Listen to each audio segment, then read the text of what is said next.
Baru-baru ni satu klip Presiden Barisan Nasional Zahid Hamidi telah viral di mana dia mengatakan bahawa pemimpin-pemimpin BN bakal didakwa jika kalah dalam pilihan raya yang akan datang. Kalau kita kecundang, nasib kita lebih buruk daripada PRU ke-14. Bukan saya sahaja kena charge.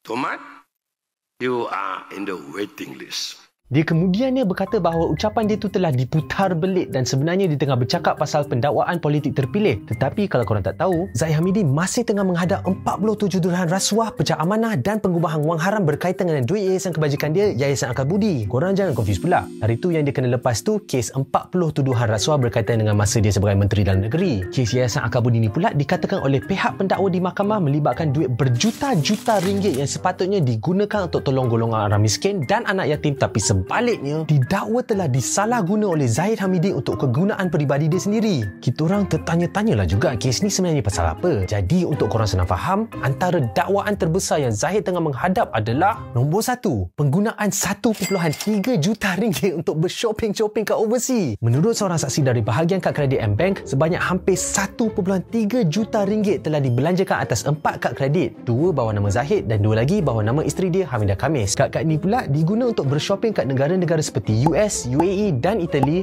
serta juga UK, Korea Selatan, Hong Kong, Australia, Ukraine, Vietnam, Indonesia, China. Ni dah macam cuti-cuti seluruh dunia. Antara kedai-kedai di mana kad-kad ni diguna termasuklah brand-brand mewah macam Harrods, Louis Vuitton, Burberry, Swarovski, Max Mara, Giorgio Armani dan macam-macam lagi. Tapi kalau setakat shopping je, apa salahnya? Masalahnya, menurut bekas setiausaha Zahid, Mazlina Mazlan, hutang kad-kad kredit itu semua dibayar dengan cek-cek Yayasan Akal Budi yang Zahid sendiri sign. Tapi takkanlah kan dia guna duit orang miskin untuk bershopping-shopping kat overseas? Zahid punya penjelasan pula adalah benda ni cuma isu kecuaian dan kalau dia tahu Mazlina buat macam ni, dia mesti dah suruh setiausaha dia tu berhenti.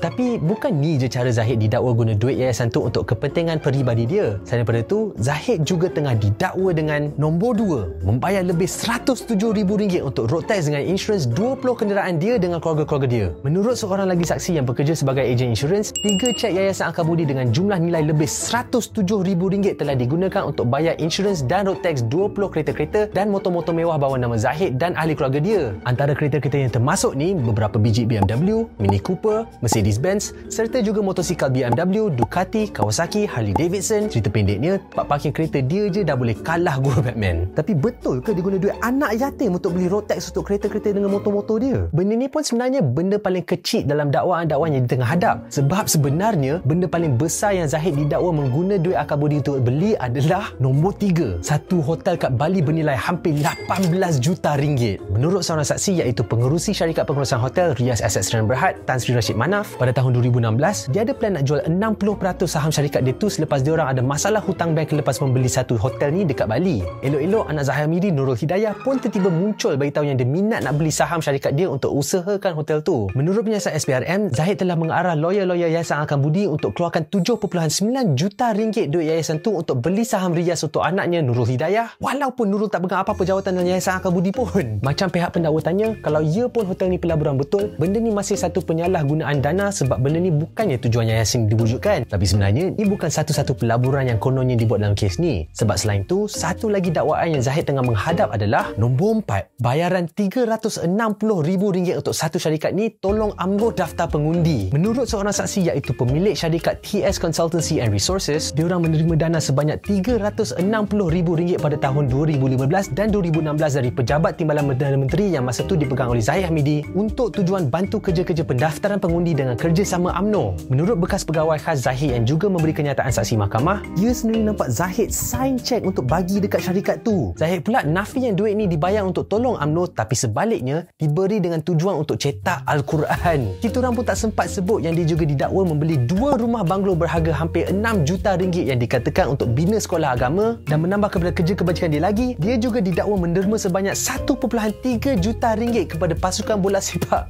PTRM untuk kerja kebajikan apa pun tak sure. Tapi yang korang kena faham, kita masih kena tunggu untuk tengok sama ada dakwaan yang dibuat oleh saksi-saksi kes ni adalah betul atau kalau penjelasan Zahid akan diterima oleh hakim nanti. Kes ni akan sambung didengar kat Mahkamah hujung bulan Oktober ni, tapi sementara tu cuba bagi pendapat korang sikit. Logik ke yang orang dakwa kerajaan ini nak buat PRU semata-mata untuk selamatkan Zahid daripada hukuman mahkamah? Korang percaya ke yang seluruh parti Barisan Nasional akan sanggup buat macam tu? Mesti takkanlah kan?